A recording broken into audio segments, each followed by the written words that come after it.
Hey everybody, I just picked up this. It's the new Oculus Go. It's a wire-free VR headset with the computer components built in. It's an all-in-one VR headset that doesn't require a phone and unties you from all the cables that for me hinder the VR experience. It also comes in at a great price point with the base model only putting you back $200. It's great for gaming, media, web browsing, and other web apps. I've been a huge fan of VR since the early 90s, and I'm excited to check out the next evolution in the technology. Today on SideQuest, I'm going to talk about my life experiences with VR, the headsets I own, and also give my initial impressions on the Oculus Go.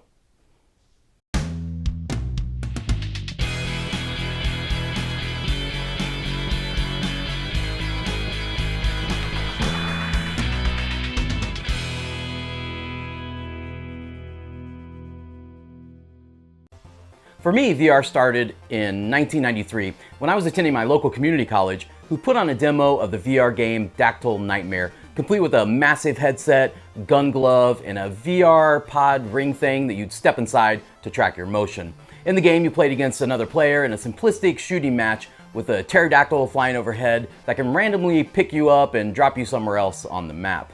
The game was pretty crude, but even still, the experience had a lasting impact on me and left me craving in-home VR experiences. Of course, for the home, there was this. That wasn't really VR at all, but a headache-inducing red screen 3D experience. The Virtual Boy looked really cool from the outside, but the entire experience was a legendary flop and was canceled before it even began to build a fan base. And it probably wouldn't have sold very well anyway because it's just not fun. Even before the Virtual Boy, there was talks of a home-use VR made by Sega called the Sega VR that was shelved before it even hit the market. For me, the reality that VR was finally coming home was in 2013 when I picked up a DK1 Oculus Rift developer kit just after its Kickstarter ended, and they began selling them to the public via the Oculus website. I had been reading about it and drooling over it for a year prior, and when I finally received it, it absolutely lived up to all the hype. I showed it off to nearly anyone I knew or met, and even though the tech really wasn't ready, people who tried mine were blown away, and I was as well. Fast forward to 2016 when the Oculus had revised the Rift with many improvements like higher resolution and better refresh rates, among other things, and was ready to launch the consumer version. But then they announced the price, and the huge $600 price tag gave me massive sticker shock, and I never bit the bullet. Not to mention that I was a bit salty that they gave away consumer kits to those who purchased at the Kickstarter when I had purchased it just days after. I think at that point I barely even knew what Kickstarter was. After that, I dabbled a bunch in Google Cardboard and thought it was really fun, but it felt more like a video viewmaster rather than a full-on VR experience. The immersion just wasn't there, but it was fun to play with, being that it was next to free. Most recently, in 2017, after months of considering a consumer Oculus Rift or HTC Vive, when the PlayStation VR was released, I jumped on it right away. Mostly because not only were the Vive and the Rift a bit pricey for my taste, but I also didn't own a computer powerful enough to support them. I owned a PS4, so it was a natural choice, and it's great. I still love it and play it constantly.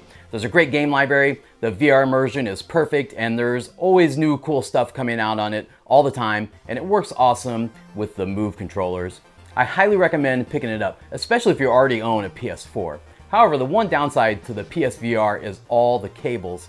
Putting it on and hooking up the cables and all that is just such a chore and slightly uncomfortable that sometimes I skip playing because of all the hassle of getting it going. That's what's great and what instantly sold me on the Oculus Go. I love being able to just instantly pick this thing up and without any setup just jump right into a VR space. Plus it's super light and I can watch movies or games for hours and not even notice I'm wearing a headset. The Oculus Go has built-in speakers which sound pretty decent and are a nice touch, but also lets you plug in a pair of headphones for better sound and privacy. Although there's no native YouTube app, I fired up the web browser and watched music videos with my headphones blaring on this thing for hours, and it was super fun. Aside from not having a dedicated YouTube app, there are tons of media apps and games ready to download now. Netflix is really well designed and has you sitting in a big open room, sitting on a couch, looking at a massive TV that fills IMAX in size. The menus are as easy as any Netflix you'd find, and it's really cool how when you start the show or movie, the lights in the VR automatically dim. The Hulu app is pretty similar, and I already used it to catch up on the new episodes of Roseanne. I also did a bit of gaming, playing Oculus Go Coaster Combat, where you ride on a coaster and shoot at things for points. And I also toyed around a bit with Pet Lab, Face Your Fears, and a Night Sky. While none of those felt like full gaming experiences, they're really neat showcases of what this thing can do. The Go is really well made, and it's by far the most comfortable headset I've ever tried. The inside is made of a porous, stretchy fabric and feels like it really breathes and doesn't cause me to sweat like a madman, even after wearing it for hours. The outside is made of hard plastic and has a matte or rubbery feel, but is solid without any give. The straps are stretchy and soft and can be easily adjusted with the Velcro that hold it in place nice, tight, and secure. And once again, the entire thing is very lightweight. The headset charges with a micro USB and lasts a little over 2 hours. And although Oculus doesn't recommend it, you can use it while charging. You just might need a really long USB cable. On the top front are 2 buttons, one for power and one to control the external speaker volume. The image in this thing is crystal clear and the head tracking is spot on. It also includes a nice one-handed controller with 3 buttons and a scroll pad. The most common application is using it as a pointer and to select items. One thing to know about the Oculus Go, and quite possibly its biggest downfall, is that it only allows for 3 degrees of freedom, as opposed to higher price sets like the Vive and Rift, who employ 6 degrees. What this means is it's only able to track your head movements and not your body movements. So bending down or moving forward or back is not tracked with the Oculus Go. The higher price models do this using cameras pointing at the headset.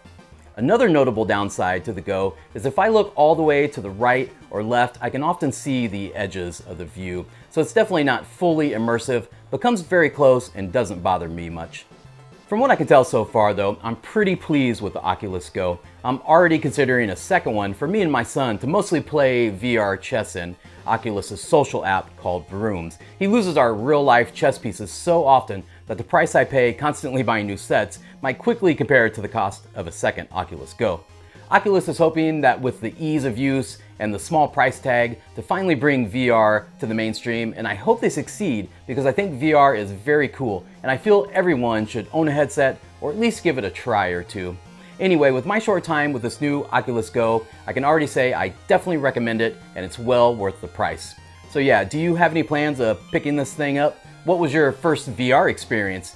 Do you currently own any other VR headsets, and what's the best thing you like to play on it?